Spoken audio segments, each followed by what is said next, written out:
jealous? Oh shit, here we go again.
Bitch, are you jealous?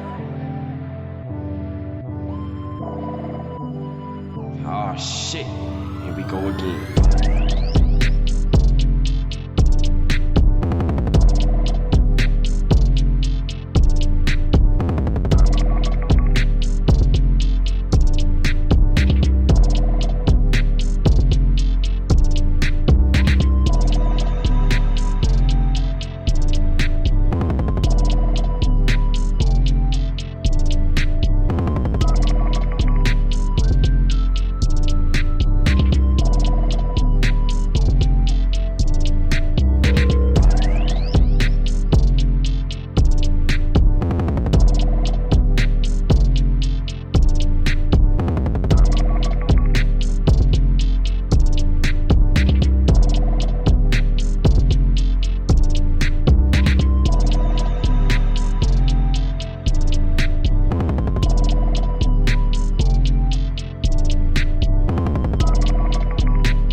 What's up, y'all?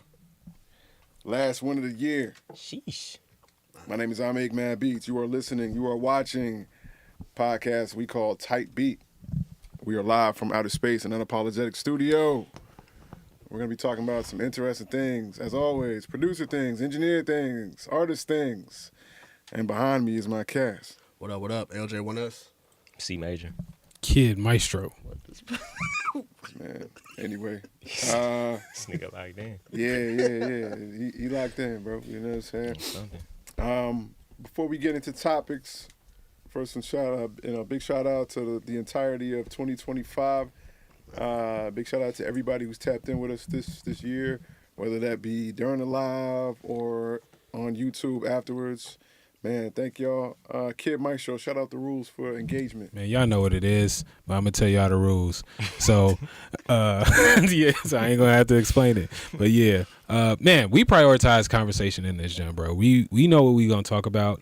And the conversation's gonna go, but we really the whole point of us going live right now is to be in conversation with you. Otherwise, we would just record this joint and upload it. So please join the conversation. We will prioritize your comments, make sure that they are at the very least acknowledged, but most likely engaged with. So yeah, that's it. That's the rules. Indeed. What we talking about, OJ? Man, we're doing this. So this is going to be the last episode of the year. So we're going to do a year recap in the music world. Some interesting stuff been said. It was Nikita, can you bring down this light just a little bit? Yeah. That was a post of Metro Boomin made a statement, basically talking about how albums. They sound like compilation albums or whatever. So the question is executive producers needed in hip hop? And then since we are going to 2026, man, we talking about music strategies. What we going, what's the plan? What we plotting for next year to take over the world? For the streets, man. Yeah. What should we start with? I think the recap, man. I guess for me, in the software music world, like to y'all, just what was the biggest impact musically this year? Whether it be something from a Kai, from a certain. In our own genre, or like... I mean, just in general, but of course. You mean like device wise or like I think artist wise? So I'm kind of in the space of both. Like what's the biggest music news? Just overall, like this year. It's got to be Timbaland, and Suno. I mean, that's dominated the conversation of True. 2025 in music. For sure, that's got to be the biggest happening. I hate that. And I think what's interesting about it is that like the switch, because let's be 100. Before this year, 100, all right. Before this year, niggas did not care about whether or not niggas was Suno or UDO and how they was training their AI because it wasn't that good yet. Then that junk got good, and I mean, but we know why it got good. So yeah, man. Yeah, what I'm saying though, it's been like, bro, I remember, bro, what was that junk? Elo would come in with them junts, and be with them junts, and we was just sitting there laughing, having a good time, like, yo, AI, you know what I'm saying? Can't wait to sample this junk. And now, that's real. It's crazy. Nah, y'all was on that because y'all ain't seen Terminator. Everybody my age or around my age has seen we seen it start off with something little and then it ends up being the end of the world, bro. Yeah, well, we got our education from the early 90s. You know what I mean? And it still was birthed, you know what I'm saying? So, you know what I mean? Clearly. Not enough people learn their lesson, man. But as soon as Silicon Valley got people y'all aging it, that was the end of the world. You know what I'm saying? Because y'all ain't see Terminator. Have you seen Terminator? I have not seen Terminator. You know what I'm saying? You know what I mean? You know what I mean? That's You real. know what I'm saying? Oh, what's the other AI junk?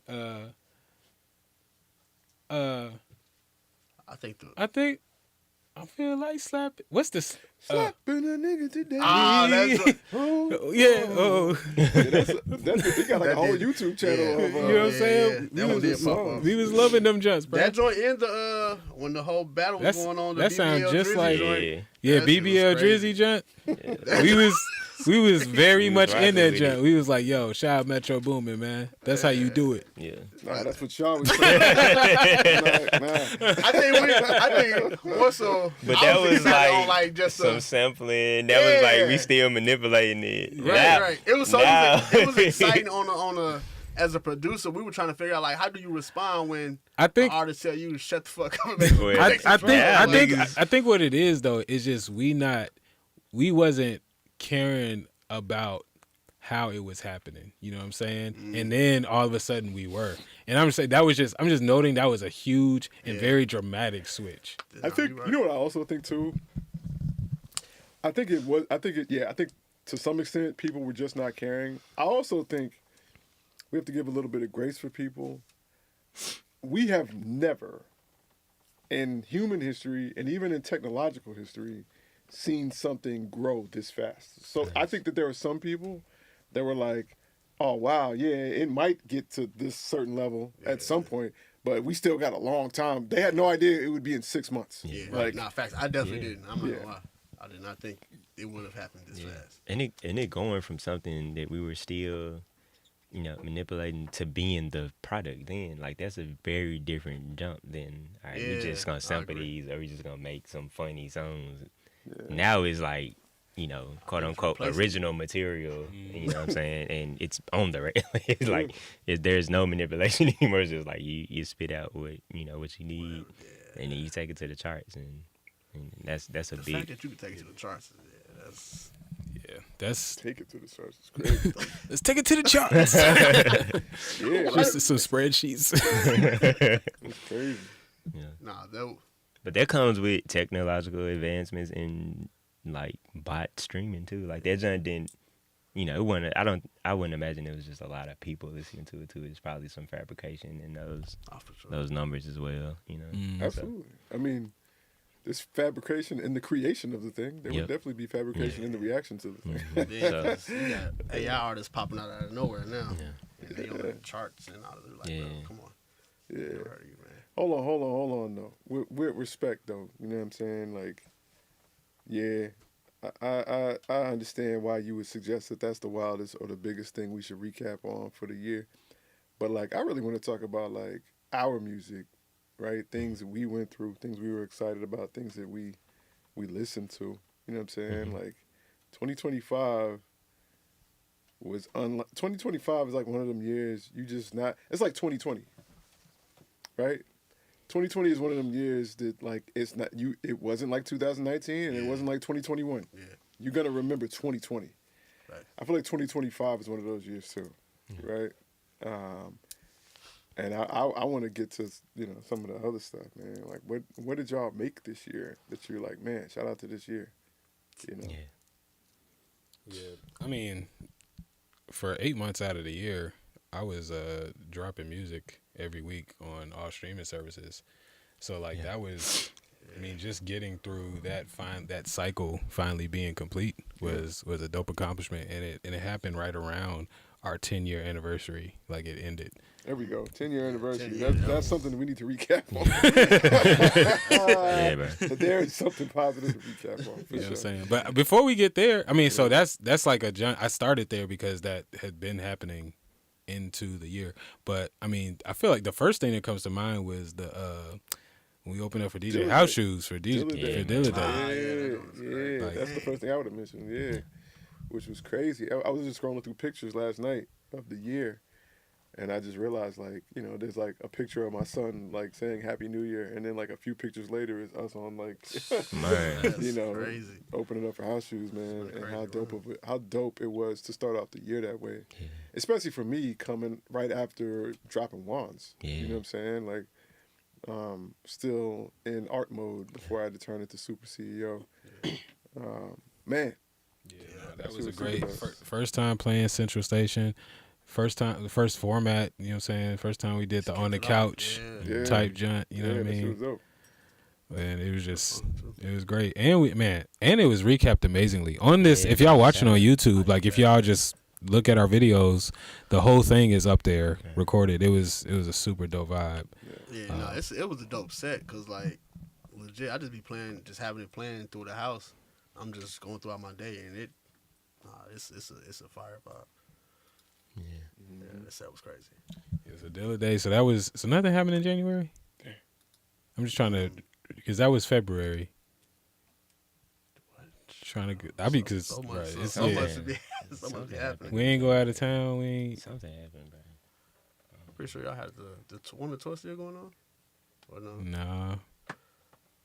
Something happened. It's just Well, we did that, and then right at the end of February, we performed at halftime at the Grizzlies, Junk. Yeah. You know what I'm it saying? was in February. So that was crazy. You had Bad Beats, or Faux Mad Beats playing golf.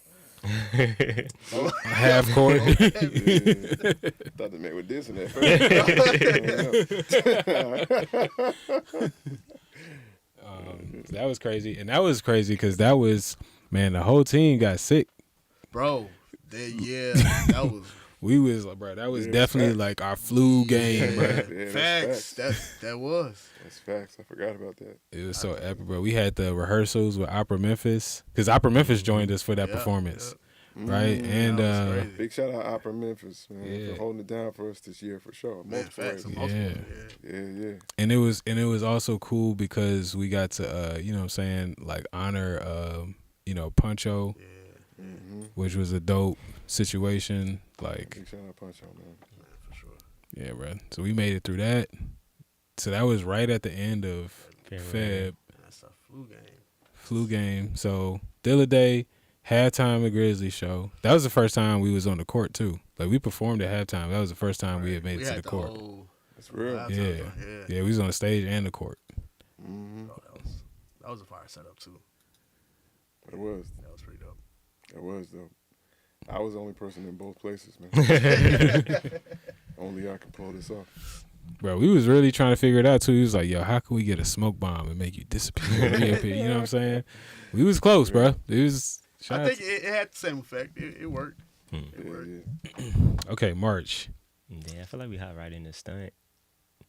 5 after That, that. that dropped in May. We had So- to prep though. Yeah, we had to get a lot of stuff ready. Content We But did. what happened in the spring though? So When in really March, tour. Nah. we did something in March, bro. bro. That's I gotta I was scroll like through jumping base Instagram, camp bro. and it's like, That's it. Hit the calendars. bro. Cause I go March. yeah, it's crazy.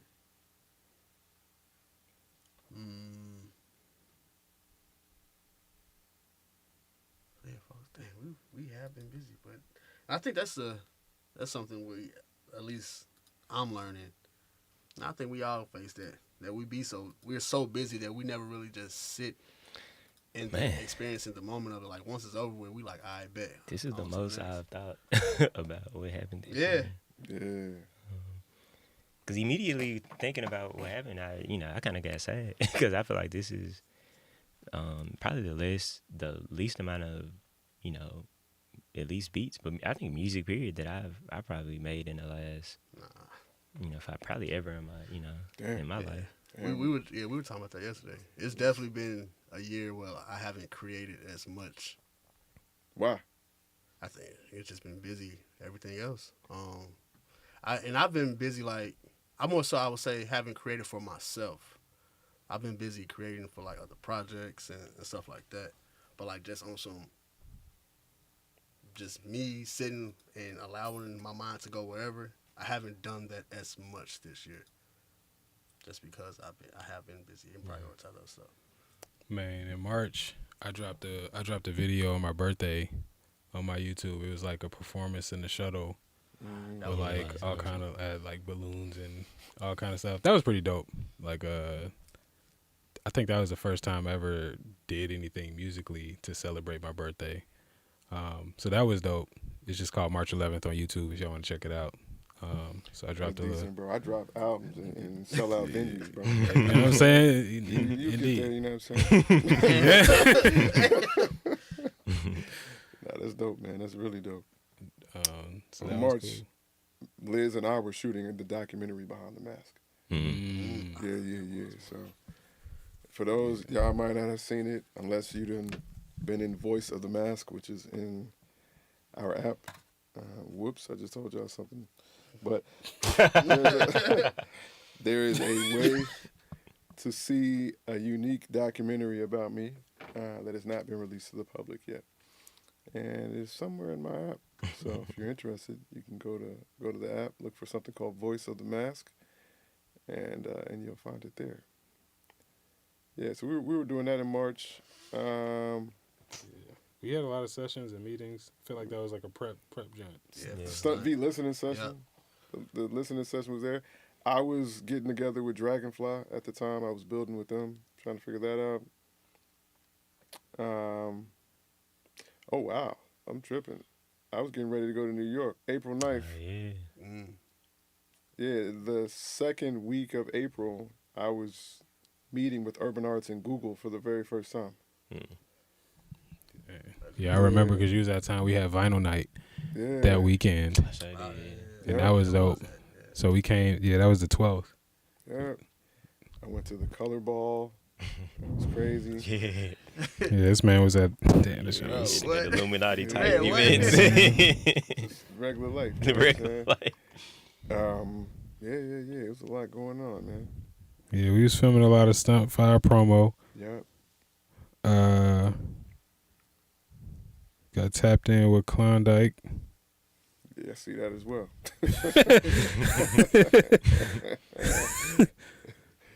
Yeah, and then we started lighting up, getting ready for the summer, aka getting ready to drop Stuntarius. Filming mad content, a lot of sessions, chilling with my G Lace, you know what I'm saying? Yeah. Figuring out the partnership that would eventually be a part of, creating the Idea District and essentially like making that area a hub for a certain sort of energy. Big shout out to my guy DeMarcus Suggs, meeting with him a variety of times this year to help build the creative scene here in Memphis. Yeah, man. It's been a busy year. It's been a wild year, man. But yeah, I went up to New York, did some stuff with Urban Arts and Google, and then we spent the next 6 months getting ready for the next thing I would do up there, which was build a studio up there. You know what I'm saying? So really proud of that. That happened in October. 2 months after celebrating 10 years. Right, we dropped Gold in May. We dropped Gold in May. Yeah, big shout out to Gold. Big shout out to the song. I shot the video. Yeah. Edited that joint. You know what I'm saying? Crazy. Thank you, man. Thank you. Every once in a while I just need something to flex those skills. And I got a chance to do that. Big shout out to Unique for the pyramid hat. You know what I'm saying? She came through. Yes, sir. Yes, sir. Yeah. Then in September, man, me and Kid, we roll with Bart. Dang, how you jump? I'm still looking at Man, May. I'm just scrolling, bro. moving. You know what I'm saying? Plus, I'm looking at everything that's in caps, bro. You know what I'm saying? I feel like it was a lot of stuff. Hold on. I mean, yeah, we had a lot of stuff that was just at the studio in general. This was cooking up podcasts. Right. Pell came through with the shout out Pell, film, man. and Global Warming from New Orleans came through. Yep. Juneteenth, you know what I'm saying? Cooked up good stuff. Yeah. That's how we established that New Orleans connect. Yes, sir. Daylight in the chat. What's up, man? What's good, family? Daylight was came good. in. Man, That also facts. happened in Yeah, September. You know what I'm saying? Yeah. So this was a crazy year. And that was the same time. Midas had her Release. here. Yep. That joint was crazy. But yeah, man, me, Bart, and Kid mobbed down to New Orleans. We did that beat showcase there. Mm-hmm. We performed down there. And fam, I don't even feel like we truly ever recapped like the setup, like just what was going on outside, like Yeah, bro. It was the most New Orleans. bro, it was straight out of a Lil Wayne video. Bro, I mean for real. No, like, bro. That's not an exaggeration, bro. It was like That was on Holly Grove. it was like Bro. it was like Yeah. 200 people outside. Bro, facts. Just With like cars spinning. revving, doing donuts on bikes, just Yeah. like because somebody had passed away. So they was like that was a- like the streets literally came out Yep. and just honored bro on the block, Yep. right at the corner where the venue was at. where we supposed to get in. So the streets block, we had to figure out how to even get in, and it was just like crazy outside. So there was like a whole event going on. It's them OG black neighborhood shotgun houses. You know what I'm saying? Like, you know, we got them here in Memphis too, but down there they got a certain New Orleans look to them. You know what I'm saying? And yeah, man, we coming outside seeing random dudes with just random milk jugs. Like, it was crazy. You know what I'm saying? The people, but the thing though, man, is the people down there were great, man. Yeah. I really had a lot of love for just the people on the street, man. Yeah. They just showed so much love and like were so hospitable and easy in conversation. You know what I'm saying? I got a lot of love for Nolan, man. We had a great time down there, and that influenced us to come up with great ideas. You know what I'm saying? Naming spaces after the word idea. You know what I'm saying? Yeah, it was a great time out there, man, for sure. Big shout out to Nate, man. What's my guy who hosted the show, man? Oh, Wino Willie. Yeah, big shout out Wino Willie, man. Yeah. Great energy, man. Great time, man. And all the producers that we met out there. Yeah, man, it was a great time. I went to South Africa right after that. That's real, man. You know what I'm Still didn't saying? sell out shows for your birthday yet, though. You know what I'm saying? Better time, baby. You know what I mean? We did a Q&A We did do a Q&A. Yeah. at the Listening Lab. That was dope. That was That the was first time dope. we ever did something like that. Yep. We did a Q&A, man. We was up there looking like Wu-Tang 1.5. Like, We was deep. we was deep. I saw a picture the other day looking at this. I'm like, bro, there was like 37 of us up there. One question was like Yeah, 30 bro, minutes. for real. That's it, dog. That's it. We was deep as hell out there, man. Crazy. Then the next month, we had Laser Live with Cam. Mm-hmm. Cameron Bethany, Live. Laser Live. So back at the Yes, sir. planetarium. Back at the planetarium. You know what I'm saying? And then, you know, saying you already mentioned it, but we went to New York. Yeah. Right, you won a Yeah, You won the man, Donut Lounge we joint. went to Donut Lounge, came through. You know Yes, what I'm saying? sir. Yes, Bright, sir. early as hell. Heavy ass backpacks traversing the subways after building the studio for Google. You know what I'm saying? Yeah. Crazy. Mad sweaty. My guy Mac said I was just typing Midas release. Yes, sir. Yes, That sir. happened to me as well. Big shout out Mac. What's up, family? In Noviembre. we went- Noviembre, bro. Yo, calm down, man. This man about to start police, man. Relax, bro. You know what I mean? Man, we what did we do in November? Hold on. What did we do in November is a crazy question. It was a crazy. Yeah, I know. It was a crazy month. What am I? We definitely, did our part to support the Like You Children's Film Festival. Said Like You Children's Film Festival, Fresh Produce. Yes, sir. Yeah. Fresh Produce. We threw a beat battle. You know what I'm saying? Yeah. Man, Outer Space turned 3. Outer Space did turn 3. You know what I'm saying? We celebrated 1 year of Wands. You know what I'm saying? On the low. Yeah, we performed. What's that joint at Crosstown? Open House. Yeah, I don't know. What's that, man? You know what I'm saying? We was in the Dragonfly office. Me and you. Oh, yeah. We did that. I don't even know what they call that. But yeah, I know what you're talking about. Yeah, that was dope.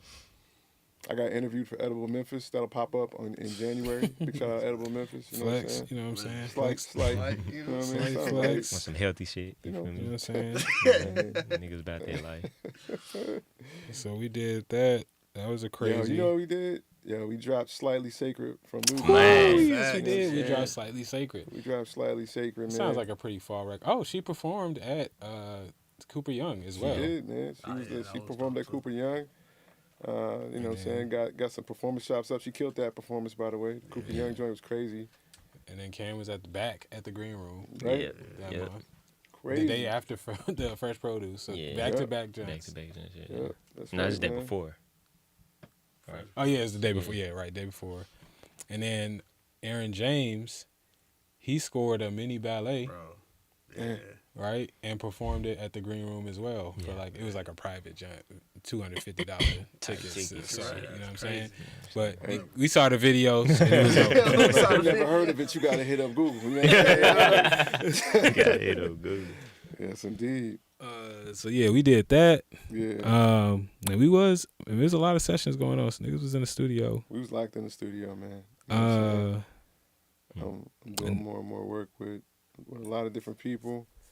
Cooked up a lot of, in and out, man. I cooked up a lot of music just like on the spot. I had this thing going this year called On Site, where we were just taking like 3 or 4 hours to do anything from complete a whole song to complete a whole song and shoot the music video for it. Yeah, that video was crazy. Yeah. And cooked up with LJ on some stuff with that too, man. Crazy. You know what I'm saying? So. Right. So then we had Space Jam. Space Jam. Space Jam. You know what I'm saying? Jam session at Outer Space for the first time, inaugural. Elo, Adam Billings, Jalen and Jalen. Yeah. Big shout out to my guy Ryan Peel. You know what I'm saying? Yeah, man. Everybody came through to make that happen. C Mage on the live. Me on the X a little bit. You know what I'm saying? Me on the Pro Tools rig. Mix, You know what I'm saying? Crazy. For real. Man, me in the bed, I was sick. No Diddy, man. Me in the bed is crazy, Oh, bro. yeah, man. You could have left that out. Yeah, dog. No Not Diddy. in the studio. It's your own home. It's your own home. You You don't have beds in the studio. I was just in the bed during the jam session. We edited this out, man. So then we also got after that, man. You know, That next week was crazy. yep. We You know had what a I'm saying? full 3-day weekend That's it, man. supporting the grand opening of Coffee Black headquarters Yes, sir. and the pop up, the introduction of the Weird is Normal store. Yeah, man. Yeah. Along with the Idea District itself. Yeah, this is why we didn't meet last Saturday because we Right. was We were opening the store. You know? and probably the biggest curveball of the year was the return of Midnight Marauder.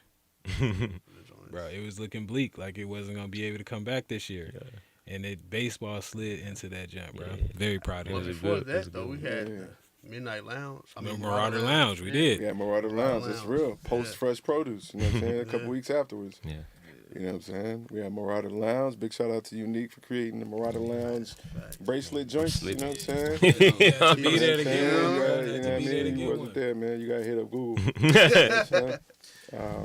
I'm just saying that from now on, man. Yeah, man. Then Midnight Marauder on Saturday. The next day we eating roti. You know what I'm saying? Getting coffee. Man. At Coffee Black. You know what I'm saying? It's a beautiful day. You With know an what I'm saying? organic ambient set by Elo. Yeah. Yeah, man. Crazy. Yeah, man. Yeah. That was what, last weekend? That was last weekend. So what we been doing the last few days? Man? Well, last few days, Yeah. just been getting ready for what's coming next week, but also what t- we just did today, today. Yeah. You know what I'm Cozy saying? vibes. Cozy vibes. You know what I'm Was a saying? Big vibe. We just hit a coat drive down at the hub downtown. Gave away mad coats. Man, Coach. You know what I'm saying? Me and C Major was on the heat in other ways. You know what I'm saying? We was warming the airways. Yeah, it's that's crazy. That's crazy. You know what I'm saying? So yeah, we was playing beats, Yeah. doing our thing for Yeah. a couple hours. That was super fun. And yeah, it was just great. You know what I'm saying? Like just seeing people be a little bit warmer, Yeah, bro. have a little bit more of a smile. You know what I'm saying? Personality, bro. Dance a little bit. Yeah. It was Yeah, I nice. seen the mayor pulled up on y'all too, Yeah, right? he put up. Yeah. I seen Pro out there being MC of the year, man. Yeah. Right. But he just pulled up and just decided to do that. Yeah. That's love. That's love. Locked Only- in. Shout out my guy Pro, man. He Right. also got married this year. Crazy. Yeah, he man. got married You know what I mean? while we was Last week, opening right? up the West. That's crazy. It's been a crazy Right. year. Yeah, Yeah, so man. I mean, it's not done yet, though. Nah, it's not. Still Right got a few now. more Still things, got- few more still lessons to more teach. things. Yeah, bro. Yeah. I'm gonna give y'all a sneak peek. I haven't announced this at all, but the December 29th. Yeah, y'all remember the Unafraid party? Hopefully y'all do. If December you 29th. don't, Unafraid party live stream. We're gonna be going live. You know what I'm saying? Just a way to cap We gonna off have the a year. few homies in the building though too. You know what I'm saying? We gonna keep it all the way live in real life as well. We are. there's gonna be a live audience. Honestly, the only reason it's not like a full scale, everybody will be there type jaunt is just because, bro, we just recapped this year, and crazy like, year. my conscience just wouldn't allow me to be like, all right, y'all, the biggest event of the year, let's go, 2 weeks, let's get it. You know what I'm saying? But it will be, you know what I'm saying, an intimate audience, and really, man, just like, we just need to acknowledge, man, we've been giving so many tours of the studio this year. Yeah. And so I've gotten really used to saying this, and it's really soaking in that like we have a wall dedicated to learning how to celebrate ourselves. True, You know what I'm true. saying? I feel like a big lesson in that was the Unapologetic 10 celebration, where we had to really ask people to show up in ways that we haven't before. You know what I'm saying? And they showed up. These are things that are just uncomfortable. So we have a wall dedicated with moments and accomplishments or projects that we're proud of, just to be like, hey, we did this. You know what's funny about that though? That's the darkest wall in this whole joint. And the lights for it don't even stay up there. Don't take them shit down. Right. They only come up when guests be in. This is how we celebrate. They go, take this shit. I don't want You to know see what I'm this saying? shit. We learning still. We still learning. You know what I'm saying? But you know what I'm saying? Like Take a step forward, man. I couldn't Niggas not. be knocking that shit down because Yeah, you right. can't see it. Especially if kids shit fall out. I let it just stay on the ground, bro. So, yeah, bro. We can't. We. So you know, I just be needing to prioritize celebration. You know what I'm saying? Somebody, the doorbell just rang. That's why we looking all weird. You know what I'm saying? If it feel like it just got awkward, it's because we can't really see who at the door right now. Oh, that's Carlos, man. Let him in. Okay, yeah, Let him there, in let's as a guest, go. man. Yeah. We might have to hook up another mic, man. You know what I'm saying? Damn, we have to do a video. That's crazy. Yo, y'all can still hear us, man. We don't know what's going on, but yo, y'all stay tuned, man. The doorbell threw everything out. Right? Yeah. Doorbell rang. Everyone can disconnect everything. Just locked down, bro. Yeah, but clearly the studio's been at capacity. You know what I'm saying? It's tired as well. You know what I'm saying? What? Oh, Yeah, y'all need to stop. Come on. Need a break. But anyway, just listen to the sound of my voice. Oh, all right, we back. Oh, wait. Nah, Okay. it's saying, yo, that's crazy. What's the settings? just listen to the sound of my voice. Listen to the sound of my voice. But yeah, December 29th, Unafraid Party live stream. Performing. C Major is going to be performing. I'm going to be performing. It'll be an experience for those that'll be there. We'll be streaming from the Weirdest Normal store. But yeah, man, it'll just be a chance for us to like recap in gratitude and Did you hook it up? so yeah. The other mic? No. I thought you did. You got like a 58. We just had some people walk in, you know what I'm saying? Just get it And right. so we about to get them a mic so they can be on the podcast. That's 4K 60. Hey, you They better just go. showed up again. Yeah. But See what's going on, bro. You know what I'm getting saying? it right. Everything is tired, you know what I'm saying? I know y'all had a long year. but we locking in, you know what I'm saying? Not to the 29th. You could take Too you could much take this a year. break this time next year, you know what I'm saying? This time next year. Yeah, because I feel like, man, so in my head, the 29th was like, all right, bet. And you know what I'm saying? Then we got the 30th to kind of just self-reflect. Got the 31st. You know what I'm saying? Do your New Year's jaunt. But literally, the last week in December, Yo, Daylight straight clowning us, man. Said somebody ring the doorbell, the whole stream go down. right? Damn. Let's scoot your chair. Let's get it. Let's scoot your chair over a little bit. That's my man Carl. You know what I'm saying? Say what's up to Carl, everybody. What's up, man? Thank you. It's like everybody just quiet as hell. I'm really thinking we got an audience. I was really waiting on somebody else to say what's up to this. But yeah, Let me not get a mic test. Is his mic on? yeah, Okay, cool. Okay. yeah. But yeah, I was thinking in my head, the last year Here we go. We good. of December is also the last week of December is also the first week of January, Yep.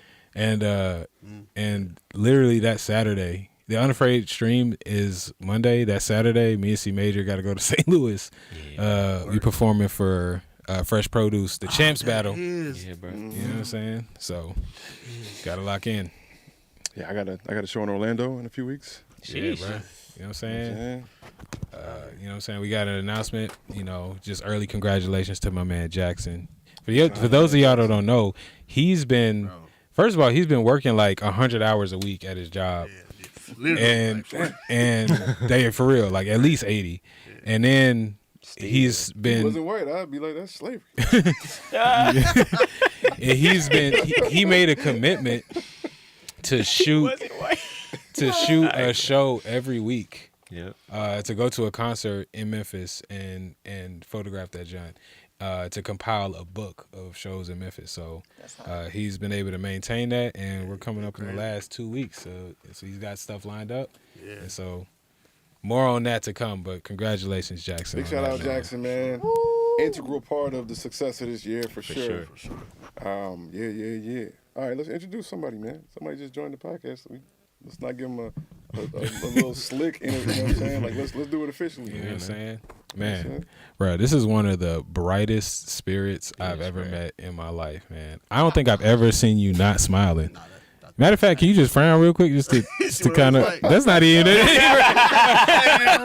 Put him on the spot. Matter of fact, A nigga say matter of fact, you know some shit coming after that, bro. You know what I'm saying? I never, this man is just bright, a person that should be on camera all the time, but he happens to be mostly behind the camera. Nowadays, You know what I'm Shit, saying? he both. I I'm say saying? it's 50-50. Yeah, bro. So, man, just want to introduce Carl. Yeah. You know what I'm saying? What's going on, bro? How you doing? I'm incredible. I'm That's- happy to be here. I clearly believe you, bro. No, thanks. Like, just, you know what I'm saying? Your countenance, does, you know what I'm saying, does not allow you to lie about that. Thank you. So, yeah, man. Thanks for pulling up. This is Tight Beat. You know what I mean? Yeah, normally, we were just recapping the year. Yeah. So, man, if I you, mean, if you want to just... yeah, he had a big year too. Yeah, you want to just highlight some of the crazy stuff or any of the things you're proud of or just any growth you experienced through the year, man. There's so No much. How much time do I have to talk? We in the stream at 3:30. So. Okay, He gave him real time. Like, y'all know I be yapping. So, Yeah, might have said when the drum went black, it's giving bird box. Damn, I ain't seen that movie in a I minute. forgot about that. Drum. My bad. Go ahead. You know what I'm saying? 2025 has been an incredible year. It's shooken me up a lot. Yeah.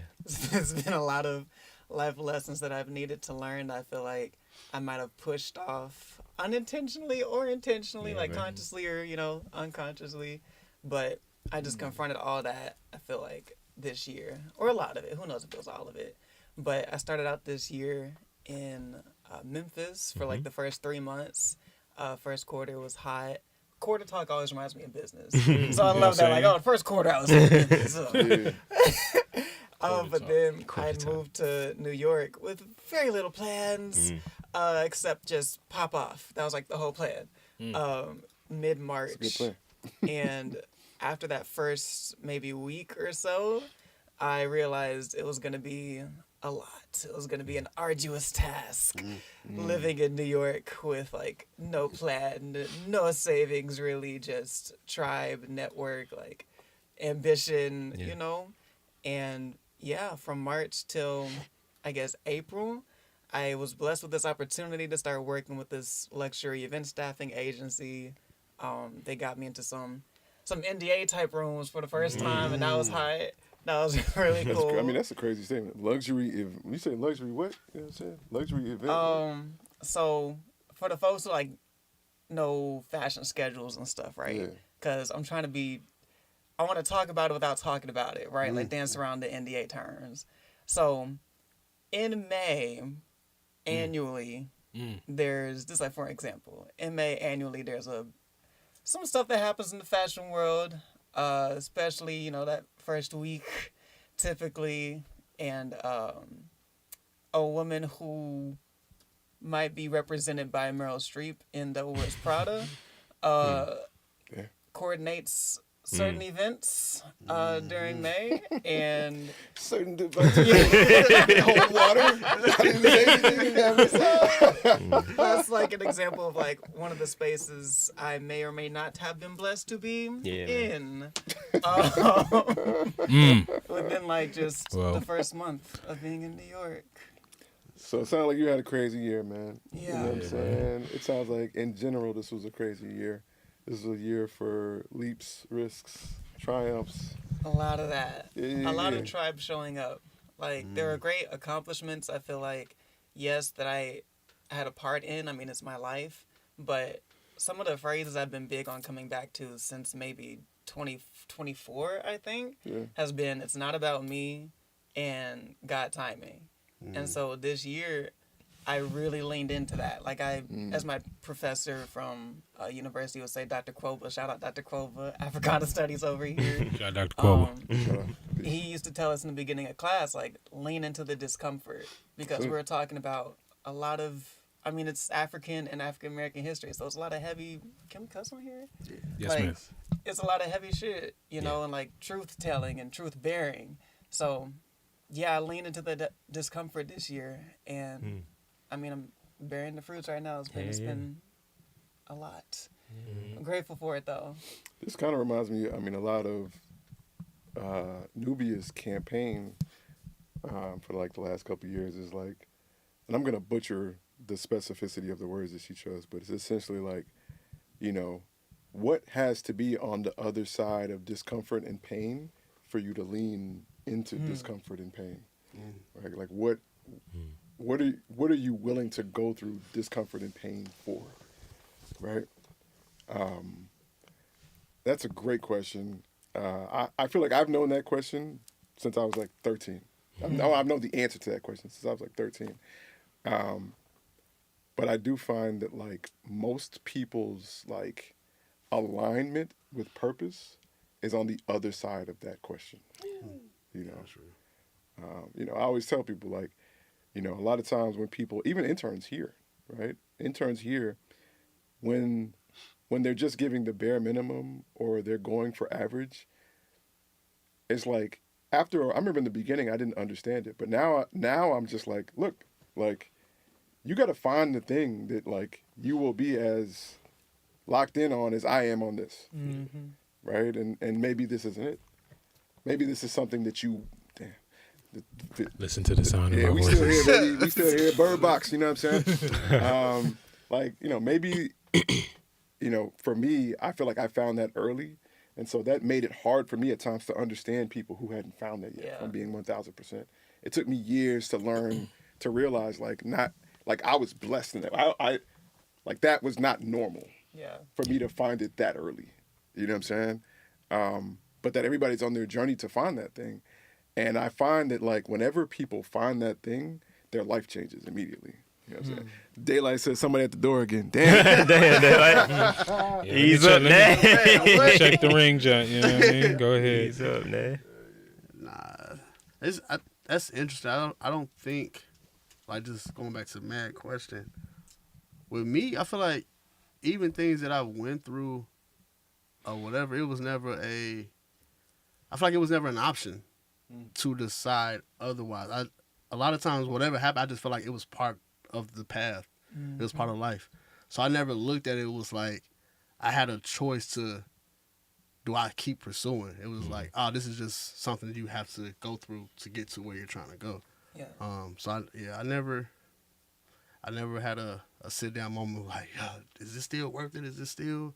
Yeah. Should I still like? This is part of it. Yeah, I think where things get complex within that is there's levels to that choice too. Like there's the base, do I keep going? But then there's the when the choice doesn't look so obvious, and it's like, what am I doing this for? Like that's when you really got to know what's on the other end of this. Yeah. You know, when the choice is like Memphis was really hot first 3 quarters, but New York is calling as well. Like, what do I really do? Like, what's on the other side of New York, and to make that jump to go to New York and then see what's on the other side. Like those choices don't be as clear, and that's when it get really tough, and you gotta kind of really lean on either a higher understanding or you know really believe in yourself. Whatever it is you do, you gotta go in that bag and get over that hump. But it's not all. I feel like it's not. I think it's not always a clear cut A or B jump. Yeah. That's when it gets tricky. I feel like No, you gotta go ahead. Yeah, I feel like with that question, I feel like most people, I think, can come to that conclusion pretty easily on the long term.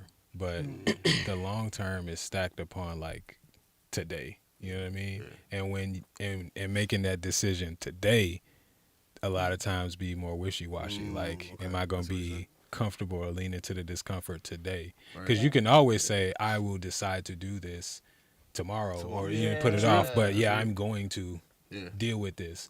But those are all stacked on daily decisions, moment to moment decisions. That's a great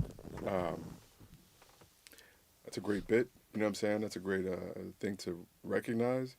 And I think it also, I don't know. So I'm trying to figure, because I feel like an alien when it comes to these kinds of discussions because I knew so early. But then at the same time, it's like, you know, if I'm being a super 1001%, it's kind of dark, right? It's like there's something different about people who don't feel like they're gonna have that long of a existence. Yeah. And so that Mine. long term goal is the same thing as the today goal. Yeah. It needs to happen. You know what I'm saying? You're trying to, Yeah, Because because tomorrow ain't. Yep. and you're growing up in a place where you every day see how Yep. tomorrow's not promised. Yep. Yeah. Like you don't see anybody old. You know what I'm saying? Nobody reaches American old Yeah. in my hood. You know, and Which is crazy because Yeah, American so that old, makes you be young like- as fuck. what did I say I was gonna for do? sure. Like, you know what I'm saying? Like, Yeah, it's let's get to it. it's the dissonance between like it's thinking that there's a difference between what you're doing today and what you're doing long term. All of it has to be the same reflection. Like who you are today can't turn into a long jump, and that that dissonance. You know what I'm saying? yeah. Or basically how we would say where your actions don't align with What you say? what you say. You know what I'm saying? You know, I'll say this too, and this is something again, man, in my journey to learn more about mankind. Hold on, really quickly. Let me shout out my man Daylight. He said, "I def agree about being uncomfortable. If we choose to be comfortable all the time, we'll never grow. You got to step outside the comfort zone to understand the full scope of things." Yeah, Yeah. Daylight. I couldn't agree more. But I'll also say this too, man. Like in my mature, my more mature, wiser era, I realized something like that I never thought about before, where it's like, you know, some of us, we have like goals, like we have like milestones that we're aiming at, right? Like I want to accomplish this. I want to, you know, this is the point, and I can kind of like see the steps to get to that, right? And that's like a purpose, right? But then something I realized, like, you know, somewhere around the middle of my 30s was like, oh, wait a minute, there's like another version of this. It's like a lifestyle goal, right? Yep. Where it's not about like reaching something or getting somewhere. It's about how am I living every day, Mm. right? And like how do I want every day to feel, Yeah. right?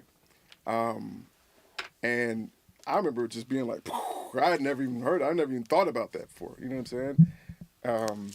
And to be honest, like I'm still learning about that mindset, and you know, and just the, you know, how to maneuver that. I mean, to be quite real, I'm not sure if I'll ever be that kind of person. Yeah. I am very much a, you know, like reverse engineer something and then work my way to it, and then how I feel during the day, on the way to that thing, is based off of incremental goals. Right? So it's like, I'm not unhappy because I haven't reached the large goal, but I am happy that I met today's goal. Right. You know what I'm saying? Like today's goal was to push this an inch forward. I did that. Shout out to me. You know what I'm saying? Yeah. Where there's some people who are like, another day of ease, success, you know what I'm saying? Or another day of whatever their lifestyle that they want is. You know what I'm saying? And that's just a different way of thinking. I Yeah. think. I remember I remember we were reading Dilla Time, and you know, I think the thing that you discovered the most, or maybe it's not the most that you discovered, but one of the main things we were talking about that we discovered about Dilla was how his life operated around what he loved to do, like how he set his life up to, you know, to feed what you know, fed his family, what made him money, but also what he loved to do. Like everything was set around making music. Like nothing interfered with that. Like whatever he was doing was feed. If he was out in the club, if he was going to get a meal, if he was talking to you, if he had, like, everything was feeding into that. And I think that was one of the moments too. It was like, dang, like how can I set my life up to always feed this and make sure that, like, because he was, I'm pretty sure he was unhappy, you know, at times, but he was, at the end of the day, like his goal was to make however many beats and nothing interfered with that.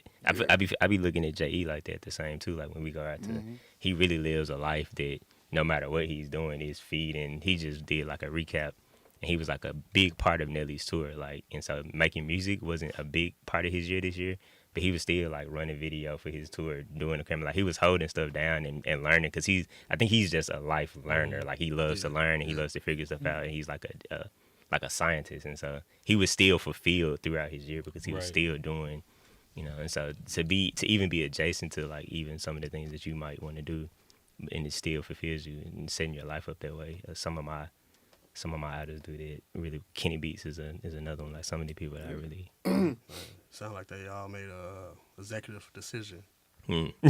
to pursue a lifestyle. But yeah, I'm just going back to. Hey, I'm trying to, Well, man, moving back to the music world, man. We were just talking about Dilla. Hey, y'all, it's the end of the year, y'all. You know what I'm saying? All right, we laughing because Guess we all I'm definitely on the outside. I'm like, this is So there's There's this. All right, so there's this like. First, we be knowing the topics we're gonna talk about, but when we get into conversation, LJ is.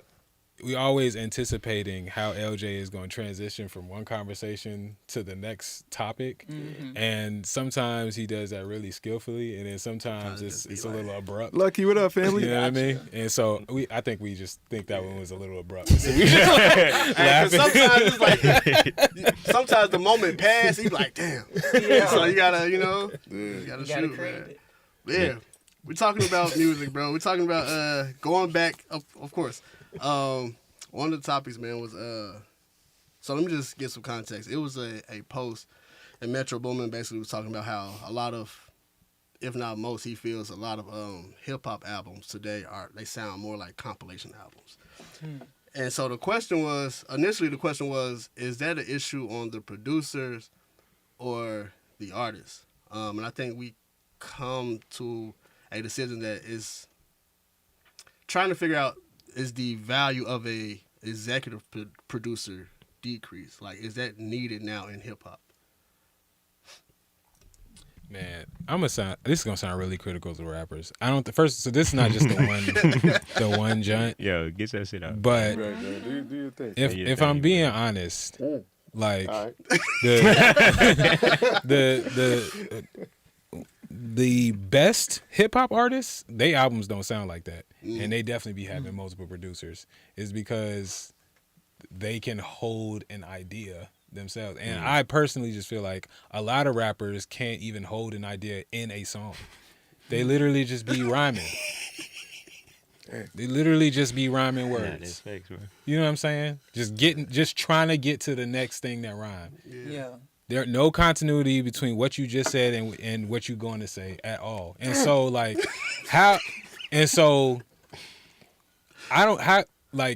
okay, let a producer make all the beats. You know what I'm saying? That joint's still gonna sound disjointed because what are you talking about? What is anybody supposed to get from this? It's not even about Your whole life is just Sonics.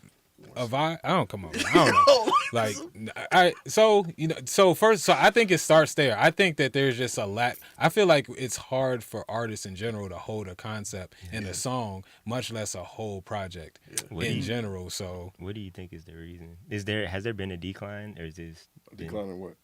in the ability to hold an idea? Let's start with a song. yeah, I think When did songs stop? I think it first started. We talked about this. It was I think it was Vine. When niggas started to make it was Vine, but specifically the lineage of Vine when Instagram got to 30-second videos. When niggas was trying to put their whole song, just a whole idea in a minute, 30 seconds to a minute.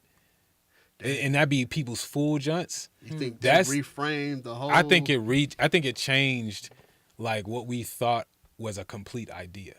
Because you don't have that much time to have a complete idea in that amount of time. And so now we're just stringing songs. Like now we put an intro and outro on that, and that be the whole song. You know what I'm saying? And so I think that was the beginning of it. And then this is something that's come up a lot. It's just really cool to not care. You know what I'm saying? And so like it don't matter what you say. We always say it don't really matter what you're saying. And and to some extent, I get this. There is a lot of just fluff, but we are super in a period where we just like hate on. We just call anybody who is talking about something lyrical miracle, and probably they may be missing other stuff. You just talking. You know what I'm saying? Not memorable, but at least they saying something. And you know what I'm saying? Everybody's lyrical miracle. You know what I'm saying? Today I had to do my lines. Just lyrical miracle. Man, You know what I'm saying? And I think we have criticized that to the other point where it's like, in order to be cool or accepted or valued, you gotta really not be saying nothing. It just gotta sound cool with autotune and a melody. And so like, so why? I don't know. Yeah. Look, man. I don't disagree with any of this stuff, but I always feel the need to like let's take it to the foundational issue, right? Like I feel like in some ways you're like, yo, I'm bleeding because I have a cut on my arm, right? And we're not talking about what cut you, right? And so let's be clear about something, right? What are the metrics of success in the world of entertainment, music, hip hop in general, right? It's plays. It's plays, it's likes, it's things like this, right? These are the metrics that people are going to, if they want to be successful, they're going to curate their content and their creations around what makes it most likely to meet these metrics of success, right? And so what is likely to get more plays? Shorter things, right? That's it. If you got a song that's 5 minutes long, right, and then you got a song that's a minute and a half long, right? Even if it's the same vibe, same content, which one is going to have a higher amount of plays? The one that's a minute and a half. So I think that there's something to be said about streaming about the platforms and the way that we lock in what is, because let's look at it, right? When the metrics was sales, nobody cared about these things. Nobody was shortening songs. True. Right? Nobody was. These weren't none of that stuff. Right? They had interludes that were very well thought out, et cetera, et cetera, et cetera. Because how long? Like there was no how many times something is being played is a metric of success. Yeah. Right? It was about how many things are being bought. You know, and so you're thinking about the full package. You're thinking about the entire album. Right? So I think that there's that in play. And then to go back to the executive producer thing, it's like, you know, our executive producers undervalued, et cetera, et cetera, et cetera. This is the same issue, right? You said, yo, the best rappers' albums don't be sounding like that. The best rappers have budgets to hire and to fully have engaged people producing at multiple levels, right? And then you have people who don't have that. And that just happens to be most people making the music, right? Yeah. And so we're talking about a collapsing industry that no longer prioritizes these levels of say-so and engagement, right? And then platforms that measure success dramatically differently. Yeah, I do think that's at play. I still think that like if Kendrick Lamar didn't have no budget and he was just a dude out here, he would. Because of his care for what he's doing, he would be able to put a concept together. You know what I'm saying? Like, and that's a tough comparison for most. Like you talking about Michael Jordan, you know, you're talking about the top. That's kind of not fair. Yeah, you're talking about the top 10, 5%, or I don't know, top 3, nigga. You know what I'm saying? It's Big Him, whatever. People were saying he's the greatest of all time, and so it's tricky to be like. Look, man, like, you know, Wemby can do it. It's like, Wemby is 7'5". Like, you know what I'm saying? Like, well, I think to what Metro Boomin is saying is like, what so many just, and I'm saying because most artists don't care about having a concept because they're average thinking. That's where I disagree with you. That's where I do think you need a mic. Then you need a whatever. You need a real producer that's tailoring and telling you these. I think we biased too. I don't know, you know, we work with a team of niggas who always, mostly stay to a concept. They probably like off him, when he hop on a record, he notice what he want to say. It might be sporadic, but it's very off him. Pro hop on is like we're working with people that come with that But let's say you a kid that you actually might really like rap. You might actually really love the sport of rap. You might see your homies. You might see the money too. Like, I want to make money in it. I want to do that. I want to be successful, and success to them looks like Young Thug or whatever the fuck they doing.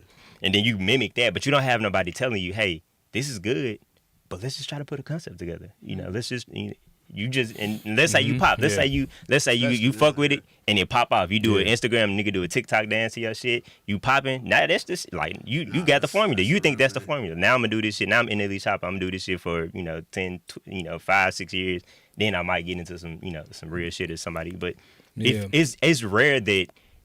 And most of the times when you do see like one of my biggest Johnson's Lil Tecca, he kind of popped in the same thing. But then his last album, I feel like he got with some writers. He got with the team and a budget of people that really like put together a complete project.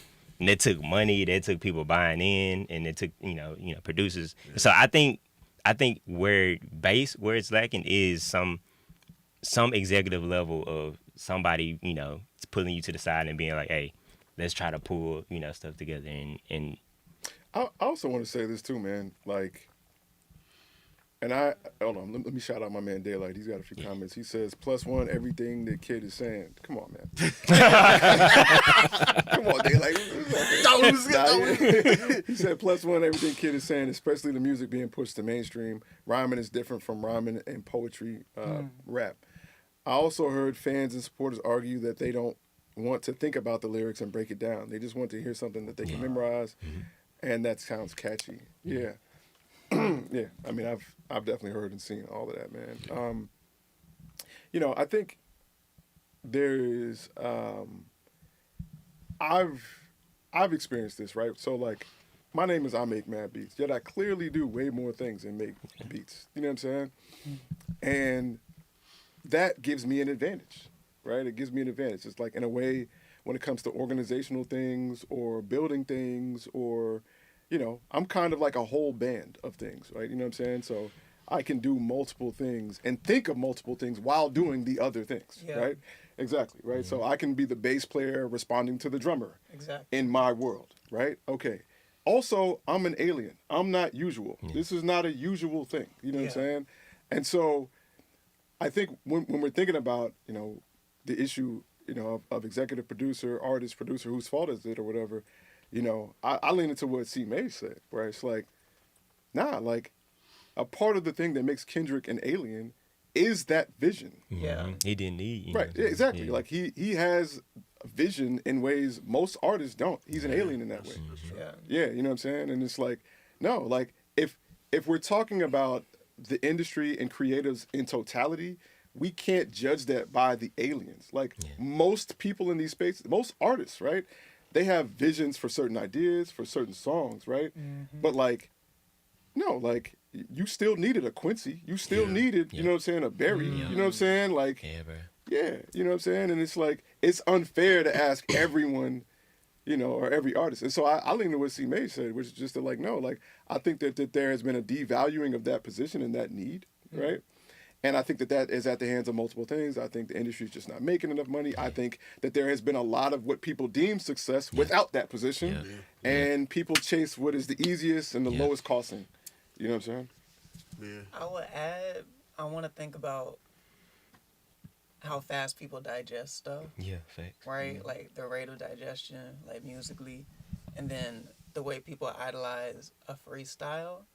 And like that also like rate of putting stuff out. Like people be digesting stuff.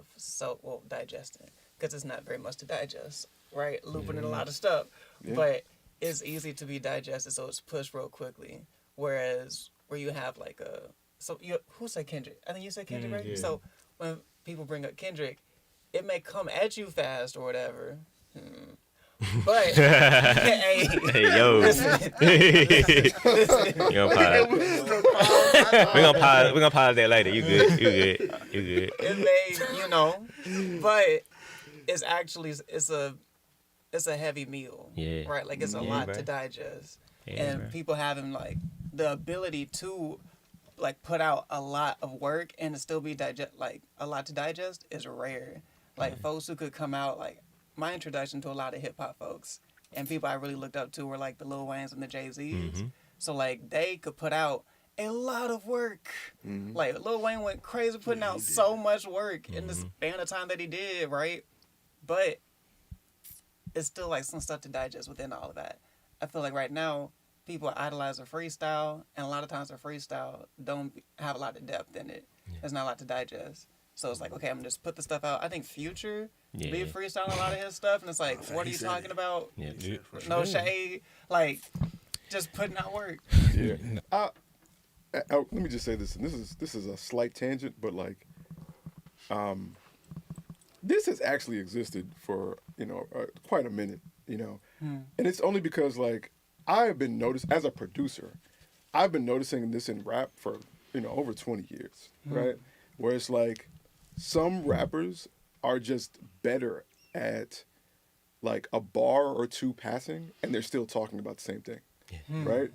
And some rappers, like they're talking about something for half a bar, and then they go on to a different thought, right? And there's value in that too. Like it's almost like painting a picture without saying what you're painting, right? I mean, big shout out to artists like Rock Marciano. You know what I'm saying? Like these are guys who will be like, this is about to be a terrible rendition. No disrespect to Marcy. He's a genius, but he's a guy who will say something like, I don't know, what I'm saying, champagne glass, warm room, carpet, something on the mask. You know what I'm saying? Like he'll talk about three or four different things in a bar, and what he's just really describing to you is an idea of luxury, right? Right? But it feels like disjointed ideas, right? Instead of saying like, yo, when I got this money, I got a champagne glass. Now I'm living in luxury. I'm not cold anymore. Let me tell you a very clear story of my come up. Like he's not going to do that. Right? He's just going to say these loose ideas. And so I want to kind of respect the newer rappers in that regard, where it can feel disjointed like this, right? It can, right? But they're painting pictures in a different way, right? They're painting idea pictures, like how they feel in the moment pictures, right? By describing these little elements, right? And there's an art to that I appreciate, but it's because I've been seeing this for 25 years in a variety of different ways. In a variety of different levels. It's levels to doing it too. Like you got people mimic, like we talked about this, a couple of weeks ago. You got people mimicking those level rappers doing it, and they're just not as good. And it takes repetition, and it takes trying to. It takes knowing you're not as good. One. Then it takes two, you trying to get. A lot of people don't know that they're not, Young Thug or even Future. Like people, I don't know, like Future's music. Obviously, he's doing something right. Like he's been doing this for years, and people have been latching on to him. So, there's something about it that he has down packed that, some little kid might think they have, but they don't yet. And it takes a nigga being like, hey. No, but even in that example, that's a very clear world, you know what I'm saying, that is tying it together, you know what I'm saying, in the same way, song to song. But I just want to respond, like, I was definitely just thinking before you said something, how quickly we make music now I think is definitely a part of that, you know what I'm saying. I feel like there's just a lot of rappers that just don't like to be in the studio in general, you know what I'm saying. You know what, can I be real about that though? Get into it. I'm gonna be real about that, fam. Hey, dog, this is how I feel. I feel like there's a lot of rappers that want to. There's a lot of rappers you would think who don't like to be in the studio. They do want to be in the studio. They just don't want to be criticized. They don't want to be in front of somebody else, you know what I'm saying? Yeah. They're afraid of that, like, somebody's watching me make the thing, you know what I'm saying? Yeah. They're afraid of, like, it not being perfect in front of somebody else, right? Because we, as producers, that's what we all know. This whole space is built to help you feel better about being vulnerable. Because the first time you might not get it, the second time you're gonna be talking about some stuff in your life that you wouldn't have told them, but that you finally put into a song. You know what I'm saying? Like your voice might be shaky. People they might have heard your polished song, and now you in the studio, and now you're afraid of what they're gonna hear in you when it's not polished yet. You know what I'm saying? I feel like most of that ain't got nothing to do with being in the studio. It's people being afraid of being seen. Absolutely. Yeah, that's definitely a part. I mean, I had to. Now that's the whole thing. That's it. This nigga. All right. I had to definitely. I mean, I just as an artist, I had to definitely deal with that. But you know what I'm saying? It presents as trying to get out the studio. You know what I'm saying? Not being in that junk to get the reps. You know what I'm saying? Like not trying to sit there and have to write, because if you got to write something, then you obviously there's an expectation that there's continuity or that it's just a better quality junk. So you get in there freestyle, it's like I'm just figuring it out. It's just like a looseness that everybody's just buying into being held like accountable to like your process and your art. I don't know. And you know, in a producer, I you know, to be fair, I do think a producer should be ushering that in. I just don't think that there's a value. I just feel like there's a give and take. Like you also gotta want a Quincy Jones. You know what I'm saying? You also gotta want Barry in your. You know what I'm saying? Like, and I feel like there's just like not that desire for it. It's a different culture now. Like again, I realized the culture starts shifting when. Good point. I was working with artists and like I emailed some beats over or whatever. But I was like, yo, when when it's time to lock in the studio, like let me know day of the session, whatever, I'm gonna pull up. And like he thought I was weird. He was like, bro, what you? I'm like, I was doing too much. So I'm like, bro, this is the job. This is how I go about. Like I'm not. And this was in a space when I was working on becoming more of a producer versus just a beat maker. But I realized like in this time now, like everyone they just prefer a beat maker. They just shoot beats too. But okay, this is actually in response to both of you, but primarily what Kid said. I think,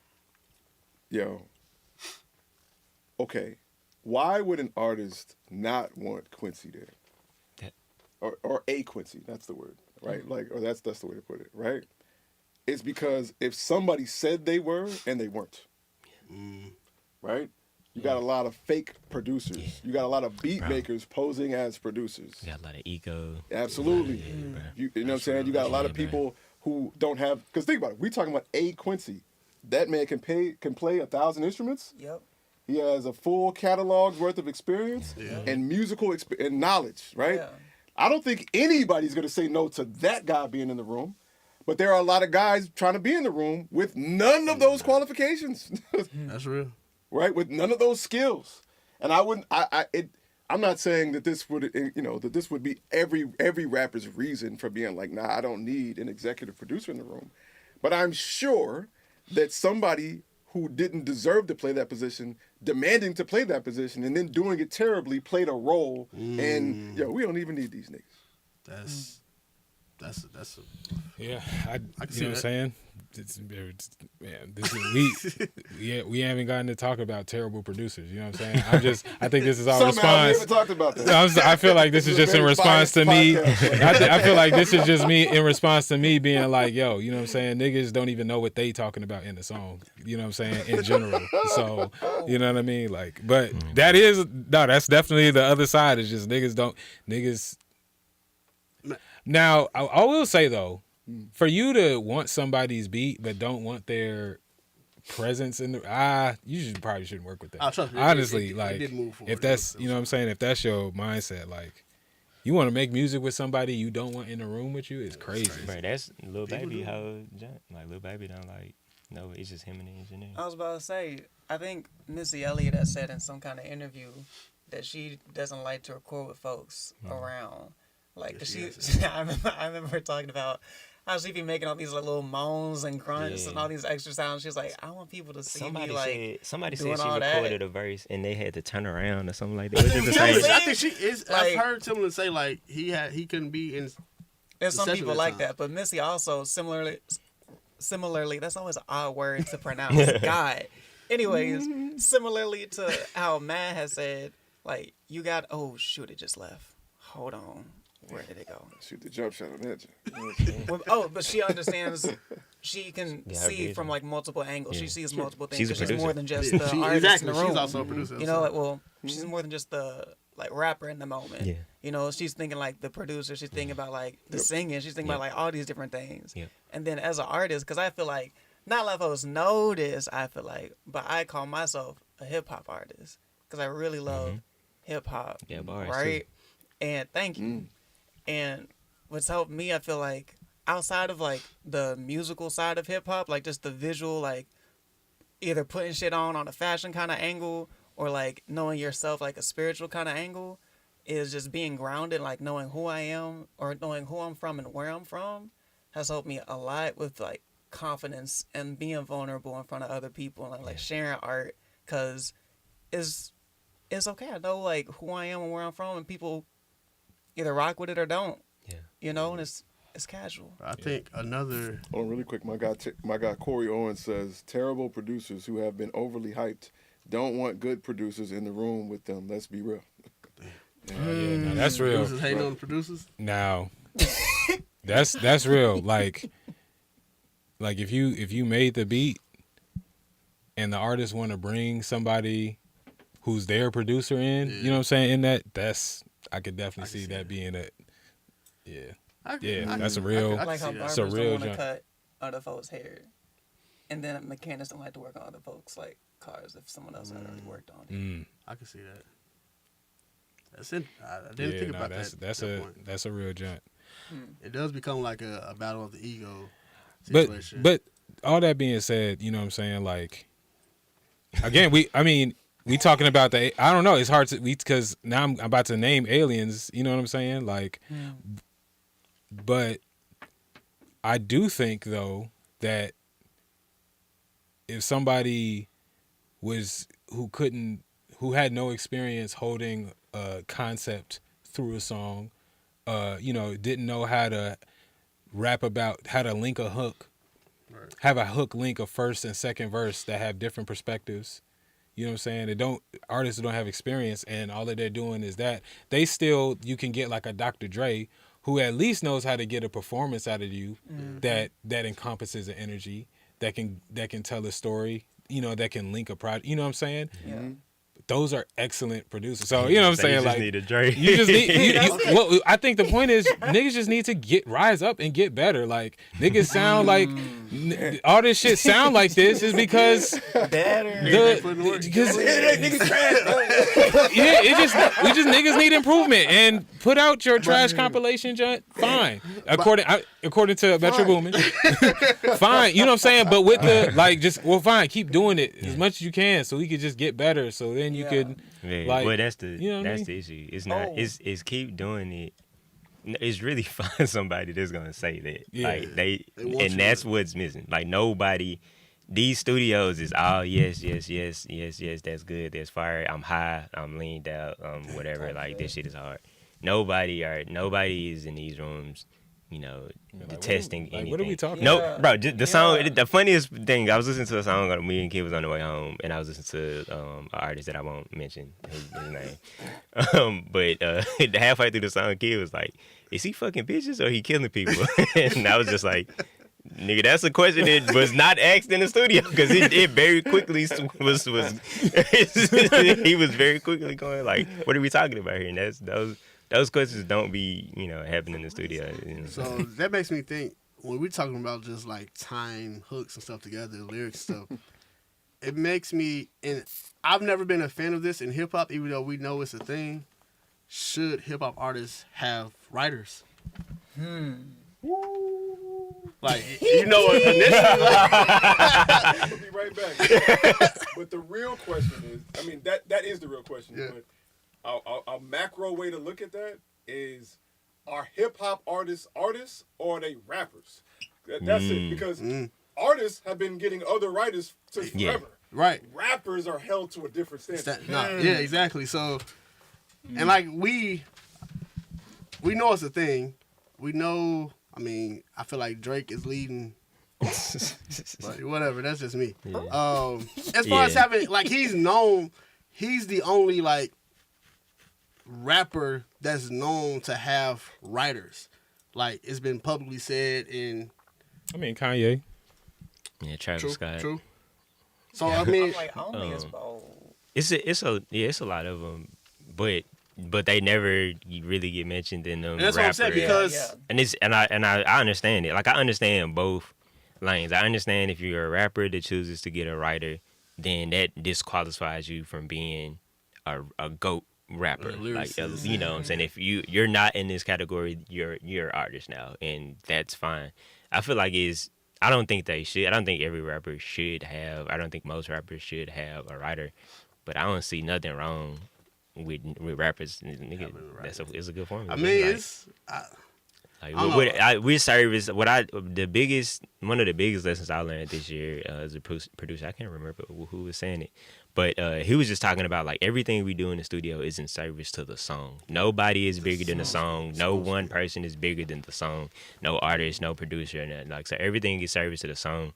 And I learned that a lot watching R&B producers. One of my biggest mentors coming up was an R&B guy, and you know, everybody in that room was locked into a song. It wasn't K Michelle. It wasn't, you know, Usher or who. Like, it was, what is this idea? How did it start? And then where does it go from here?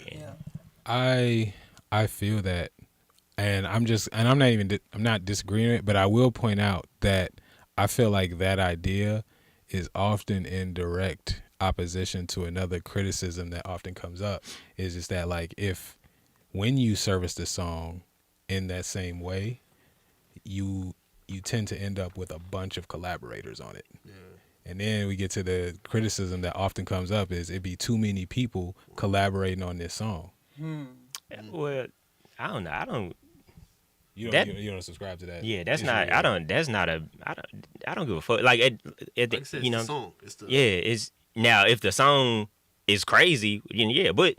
One of the greatest songs of all time. Look at All of the Lights. How many fucking writers and features is on it? $1 million jumps. It is a great, complete song. And none of them got no money. All right, so we just want to. That's what I'm saying. So and that's the root of the issue too. Like I feel like you know niggas just want to make a buck, and so now it's just me. I'm cutting everybody else. Like I think that's a big issue too. Which again, you know, and this hasn't always been you know my viewpoint, but if we do talk about you know 2026 and what we're looking for next year. I'm in service to the song, the idea. Like that's a big part of it. And so whether we make money or whether I get 10%, 5%, or 50, 75%, it doesn't matter.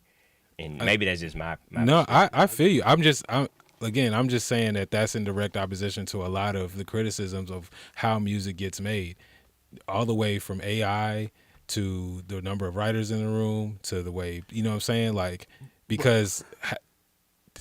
You know what I'm saying? I think we're getting away from the John. I just wanted to say, but because I just brought that up as a criticism, but I feel you. But what you're talking about as a principle is what's the line of a great song by any means? Is it by any means? You know what I'm saying? As long as the song is fire, it's cool.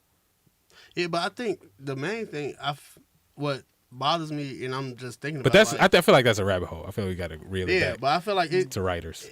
That standard is really only held to hip hop.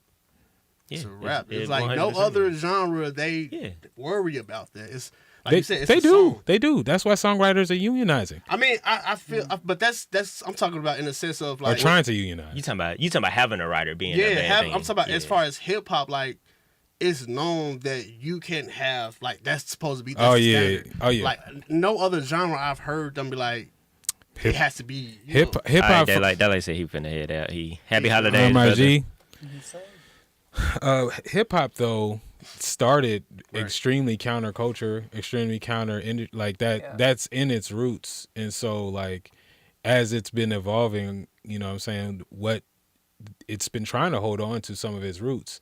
You know what I'm saying? Like a lot of people don't like that it's becoming pop music. Yeah, man. You know what I'm saying? I get that. Like I ain't even cut you off, but I do understand that they're part of it. Like it came from the early hip hoppers were talking about stuff that they actually went through, which means it can't come from nobody else. This is you know my story. But if it's you know.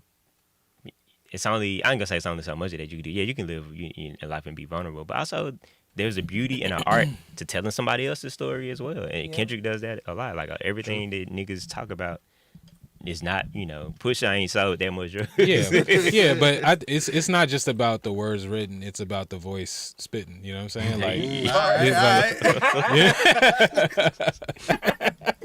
Say that. yeah, I mean, clip that. You know what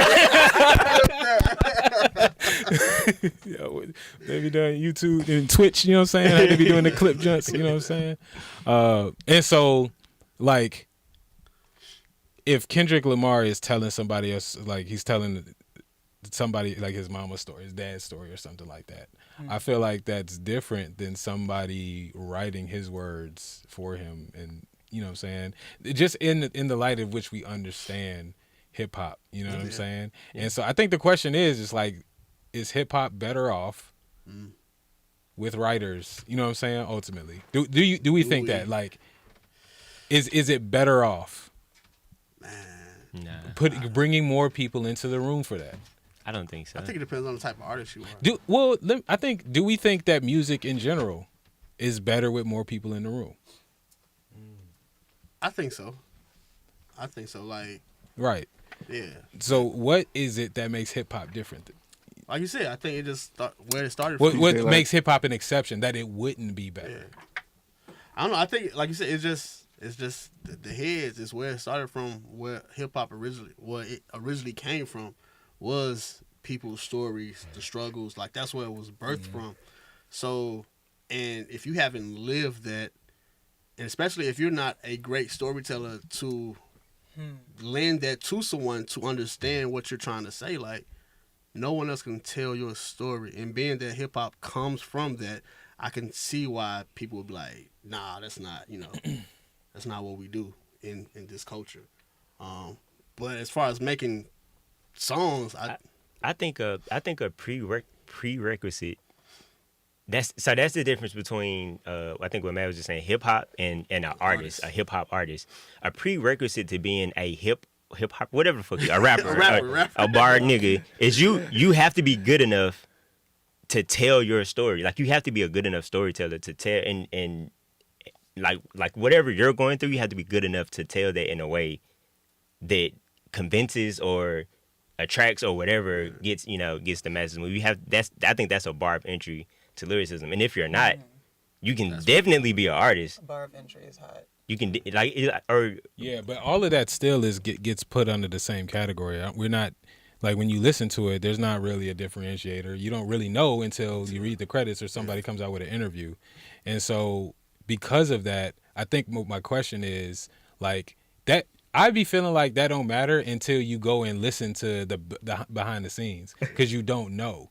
And so what I'm saying is, like, if you never knew, does it matter? I mean, you wouldn't know. Like, is it only that behind the scenes information that colors the experience of the song? You know what I'm saying? Yeah. Like, I think it's because, again, when you're considered a rapper or lyricist, it's like known that you're writing all of your, this is you. And we had an incident before, but, like, it's, especially now, I feel like you would be a fool to think that all of this rap music is really their lives. Like you said, Pusha T that man ain't still selling drugs. This man is Louis Vuitton and all this other stuff. Like, you think he's still selling drugs? Even though he talks about it. But, like, yeah, I think this conversation is as much about X and Y, or is as much about, like, right now this conversation is about this and this, but it's also about this and this, right? So, like, it's like the attachment to authenticity is about the first 15 years of hip hop. Yeah. Right?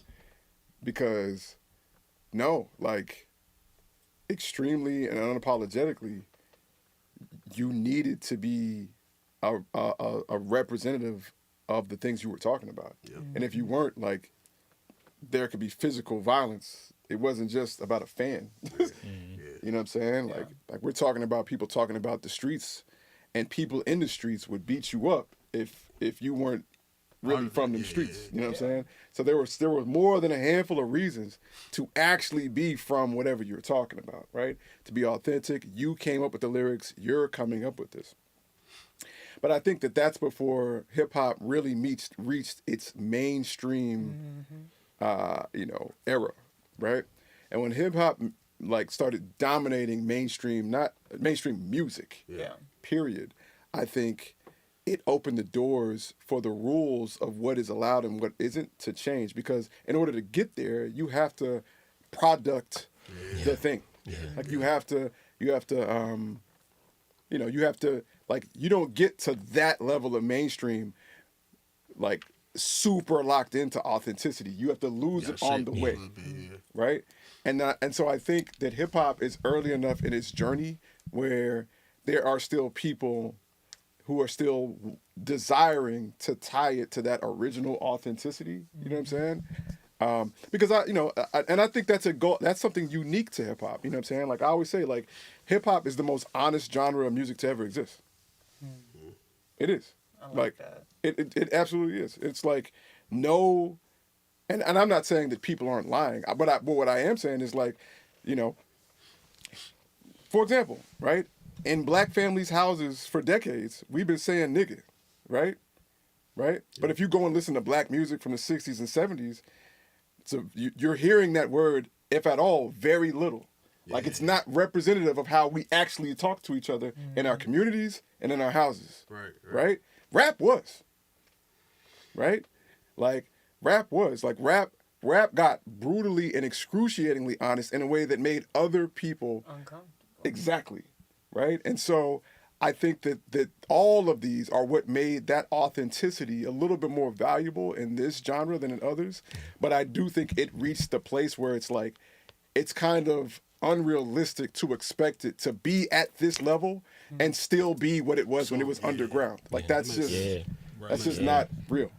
Yeah. So I think the question is like, does that mean like fuck it? Or is that a value still worth holding on to? Yeah, but I think that answering that depends on your level of buy-in into hip hop. Right? Meaning let's be clear here. Like hip hop is no longer like, yo, it started out in the park, yo, lyricism, yo, this saved me, break dancing. Like hip hop is not like, yeah, exactly. I mean, with respect, right? Yes. Hip hop is no longer just that. Hip hop is also now a hustle. Yeah.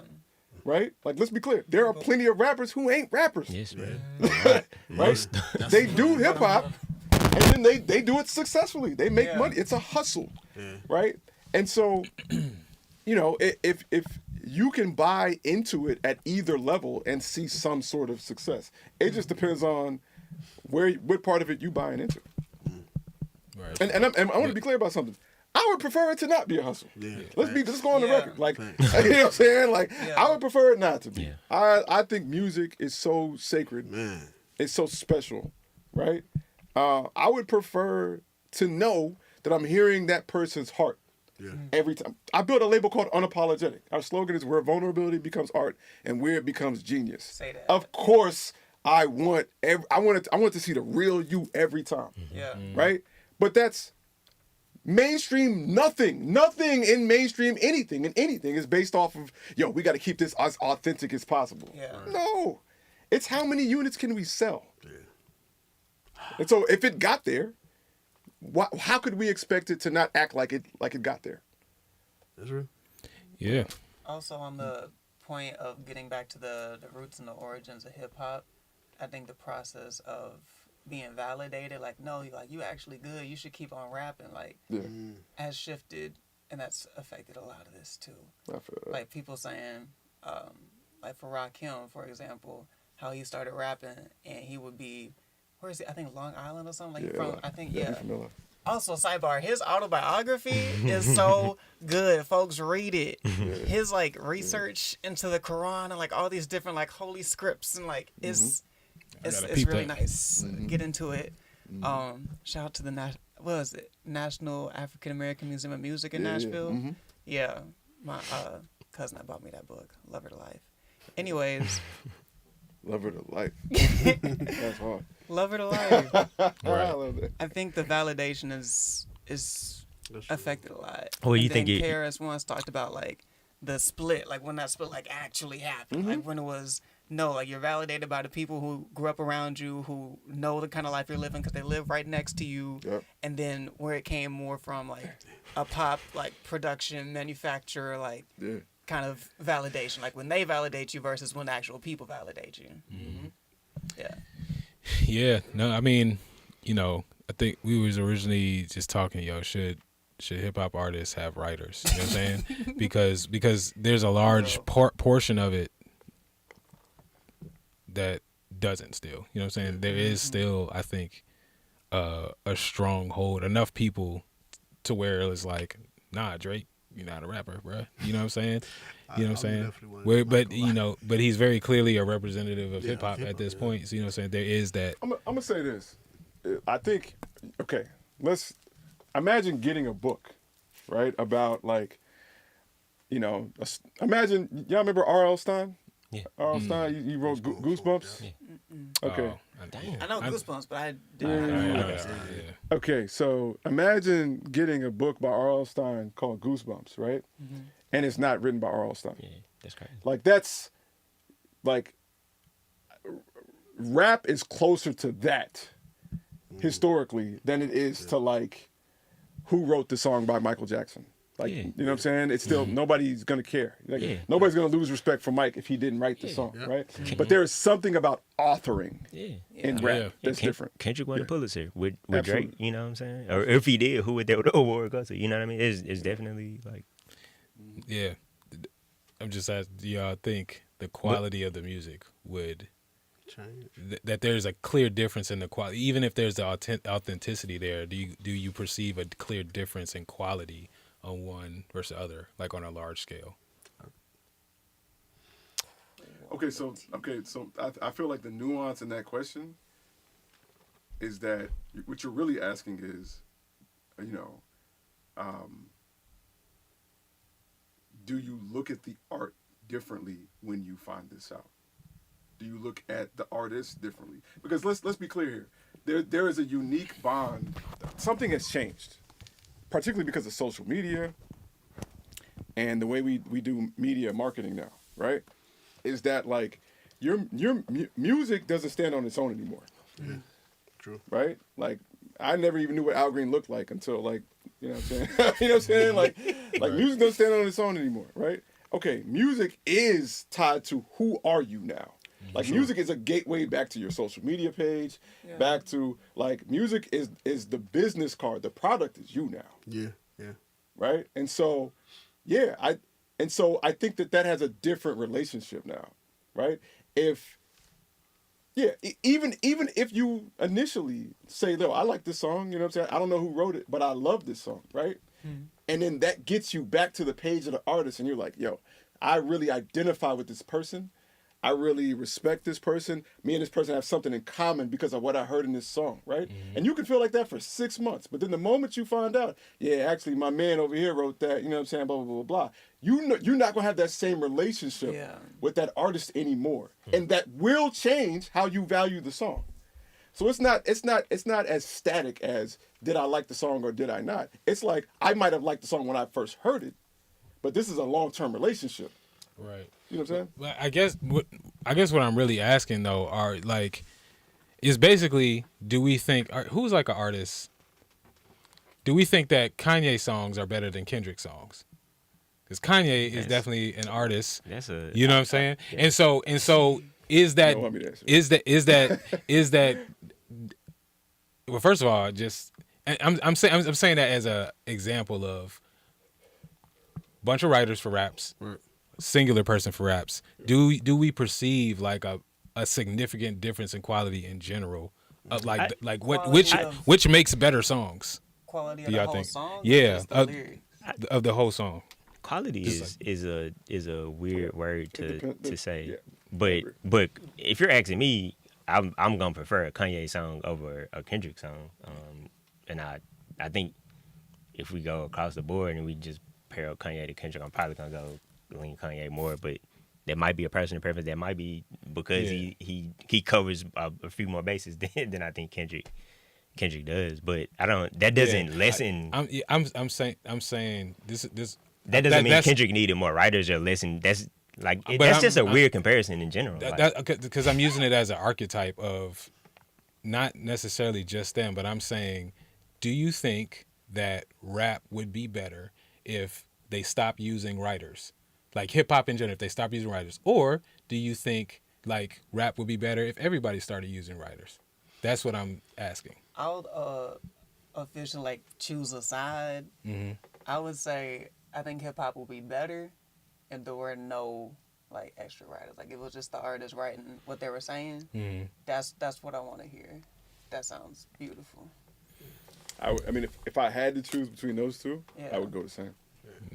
Yeah. But I don't think it's but I don't think it's linear like that. I don't think. Yeah. But yeah, I if, think of that's course. extreme hypothetical. Yeah, of course you. What rap would be better if a nigga was like, you need a writer, and that made that rapper mad, and he's like, all right, let me get better. Mm-hmm. That's what make competitive, whatever that is. That's what would make rap better. Yeah. Do you care enough? Does this hurt your feelings? To me, this is the same question. Like, it really is the same question, right? Would rap be better if rappers wrote their own raps or rappers got help from ChatGPT? Oh my god. The first. Yeah, I think it would be the first one. I'm a fan of less writers on raps, like you know what I'm saying in general, you know. But I think that's a question that I bring because like I don't necessarily feel that way across the board because I don't think that way if it was only one producer. I don't know if I would think that rap songs would be better if it was just one person making all the beats. I seen Unapologetic Sound Day. I seen it. You know what I'm saying? I lived it. I was there. I can't deny like what the specialness of Yeah, that and that's- level of I agree. collaboration. That's how I feel about a song too. Like that's the same mindset. Period. Like whether we're talking producers or writers, it's just something about true. Like if what you're trying to do is the art of rap, then that changes the conversation. Yeah. If we're trying to make a song, all right. Yeah, That's what I'm saying. I was asking about the songs, not the idea of the artist, the songs that they make. But and that's what my point is just that you can't do that anymore. Like that's successful. yeah. I don't think those things are as separate as you might think that they are. You know what I'm saying? Like that's number one, and then number two, comparing like multiple writers to multiple producers, that's apples and oranges, because nobody's looking at producers and thinking authenticity the same way they're thinking about lyrics and thinking authenticity. Yeah, because I will say when I remember growing up listening to Kanye, and I thought Kanye produced all his shit. And then when I started reading the credits, and I think I forgot which album it was, but I started reading credits. I was like, bro, wait, this nigga got like 25 niggas on here, and I was like, but the music itself is, especially at that time, was like some of my favorite. Yeah. Production wise, so I'm like, I guess, and that was before I knew the specialness of collaboration. And once I experienced it, I was like, okay, I get why he would have different people part of this project. Because, like you said, something beautiful happens when it's, you know, Also, about the ears. I also just want to say this one thing, and this is like this is not pointing in any one direction, but this is just a blanket statement that I feel like is worth being said. Like, I think a lot of times when we have conversations like this, like, you know, we're looking at what's happening now in music, and we're looking at like whoever is the newest, most viral part of that fan base. But like, hip hop's fans are still hip hop's fans, Yeah. right? Yep. So I mean, meaning what I'm saying is just that like, you know, we're sitting here talking about whether or not this matters and that matters, blah blah blah. Like the people who are around listening to Nas in '93 are still listening to rap. Type Like, shit. like that fan base is not a monolithic fan base. You know what I'm saying? Like, you know, and it's, I just think it's important to remember that like what is and isn't important, what is and what isn't valuable, man, there are many versions of that. You know what I'm saying? Like, Yeah. you know, There are many versions of that, man. And, you know, there is still hundreds of thousands of people, millions of people who listen to rap, and they need to know you wrote the lyrics. True. They need to know that. Yeah, because I know there are several people. If it came out that Black Thought didn't write all Absolutely. that shit, bro, Yeah, it would exactly. crush Absolutely. an empire. Like, That would be so sad. See? Crazy. It would be crazy. You know what I'm saying? But you know what I'm saying? Black Thought makes amazing music. You know what I'm saying? Great rhymes. You know what I'm saying? He could put a Great rhyme is crazy. he could Great rhyme. he can tie a concept to, you know what I'm saying, through multiple projects. You know what I'm saying? yeah, you know but what I'm saying? that's the thing though.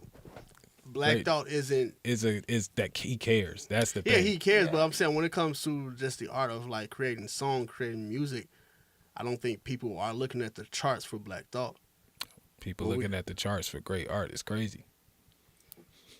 I'm just saying, like when we talk about creating great songs and stuff like that, I don't think they're comparing Black Thought to like a Kanye or in reference to just making a great song. Mm-hmm. I think Black Thought he's in a lane Yeah. that he's legendary in, but he made that decision. Yeah, make that jump. Look, man, you asked this question. I was trying to answer it. You know what I'm saying? You know what I'm saying? And everybody just decided to avoid it. You know what I'm saying? Saying it's just, you know what I'm saying? You just can't answer it. You know what I mean? It don't matter. You know what I mean? I think it is beautiful when a great rapper, a great lyricist does also have like a great song, like a great moment is made. Mm-hmm. Like those always be the songs that actually do take over a chart. Like Yeah. it's incredible. I feel like Honestly, J. Cole's a good example of that. but pre him, when Lupe dropped that kick push, you know what I'm saying? I was like, okay, you know what I'm saying? Like, okay, you know. But every once in a while, one of those happens. But it takes a very special artist to make one of those happen, man. And I don't know who that is right now. Bro, side note, me and C Major was pondering this. Yo, how come Busta Rhymes is never mentioned in like top 5 joints? What's y'all opinion on that? We was talking about this. Yeah. We was talking about this. I know why. I can tell you why. Please tell me. Yeah. It's because, like, okay, I mean, the easiest way to explain this is look at who is in the top 5, right? You're talking about, okay, the skill set of Busta Rhymes is insane. It's Yeah. extraordinary, Yeah. right? Like, it is no rapper since or before Busta Rhymes. Like, there is no Busta Rhymes Part 2 or prequel to Busta Rhymes. You know what I'm saying? He's in his own lane. But, like, that is just not the skill set most, or filling the most space when people say who's the top 5. Right? So, like, the things like, and if I'm being real, a lot of Busta Rhymes' skill set is, like, it's just natural. Right? It's like already considering Wemby one of the greatest scorers of all time because he's 7'5". Like Busta Rhymes' voice and just Say like that. everything is just like it's insane. You know what I'm saying? But if you were to if you were to put all that on a sheet of paper, you know what I'm saying? Like if you would put that on a sheet of paper and then say, all right, who else is in the top 5? Yeah. Jay, Kendrick, Yeah, what he really saying? whoever else. Yeah, it wouldn't. Yeah. Bro, we was just, one of the things I You was saying, thinking. I'm fucking listen, Top but 5 rappers, or I- you say top 5 like hip hop artists? Yeah. I feel like even both, but I Hold think on. Really quick, my man Max said these folks need writers. We know a lot of times who don't know how to write. We don't know right. Okay, These that's niggas what's up. need My bad, writers. my bad. It's been said for like 10 minutes. I had to let you know. yeah, we was listening to some Busta Rhymes, and I was just thinking shit, like, yo, these are incredible songs, and Busta Rhymes is like in terms of the skill of rap, is like probably like top 3 in terms of the skill set, but I don't know if he really be having lines like that. Yeah. It don't be the moment in the song where I'm like, this doing it really be the pattern, and you like, all right, man. You know what Busta Rhymes is? Busta Rhymes is like, it's like that artist. I'm sorry, Busta Rhymes is like that basketball player that's an insane athlete. You know what I'm saying? Yeah. Like an unfair athlete. Like nobody wants to see him. Carl you know what I'm Bledsoe saying? Jr. On the court, like running towards you on a fast break. You know what I'm saying? He can block you from jumping from a distance. You know what I'm saying? Carl Bledsoe Nobody wants Jr. to see him. What'd you say?